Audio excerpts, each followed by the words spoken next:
Hello friends, welcome to our channel. Bigg Boss season 9 ప్రారంభమై మూడో రోజు మంచి బీట్ సాంగ్తో అందరినీ నిద్రలేపాడు బిగ్ బాస్. అయితే మూడో రోజు మంచి కాంట్రవర్సీతోనే మొదలైంది. ఇక నిన్నటి రోజున అంటే రెండో రోజు వాష్రూమ్ దగ్గర సంజన చేసిన గొడవ అంతా ఇంత కాదు, అది ఒక రేంజ్కి వెళ్ళిందనే చెప్పాలి. ఆ ఒక్క కారణంతోనే సంజన ఈరోజు నామినేషన్లో ఉంది అనడానికి ఎలాంటి సందేహం లేదు.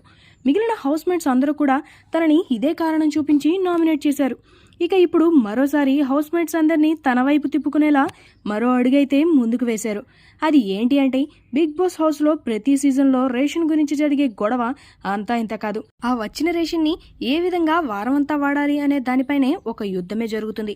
అయితే ఇదంతా ఒక ఎత్తు అయితే, సంజన మాత్రం ఇదంతా నాకెందుకులే అనుకుందో ఏమో. కిచెన్లో ఉన్న ఎగ్స్ను తను దొంగతనం చేసి దాచిపెట్టుకుంది. ఇక ఒక్కసారితో హౌస్మేట్ రియాక్ట్ అయ్యారన్న విషయం ఎవరికీ అర్థం కాలేదు. ఇప్పుడు హౌస్లో ఉన్న పరిస్థితులు బట్టి ఎగ్స్ కేవలం ఓనర్స్ మాత్రమే తినాలి.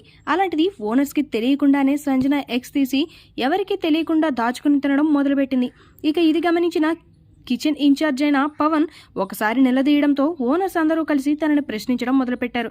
ఇక అంతేకాకుండా దీనివల్ల ఎలాంటి పరిస్థితులు ఎదుర్కోవాల్సి వస్తుందని సెలబ్రిటీస్ అందరూ కూడా సంజనని టార్గెట్ చేయడం మొదలుపెట్టారు. ఇక సంజన చేసిన ఈ విషయంపై మీ అభిప్రాయం ఏంటో కమెంట్ రూపంలో తెలియజేయండి. ఈ వీడియో మీకు నచ్చినట్లయితే లైక్ చేయండి, షేర్ చేయండి, సబ్స్క్రైబ్ చేయండి. Thanks for watching.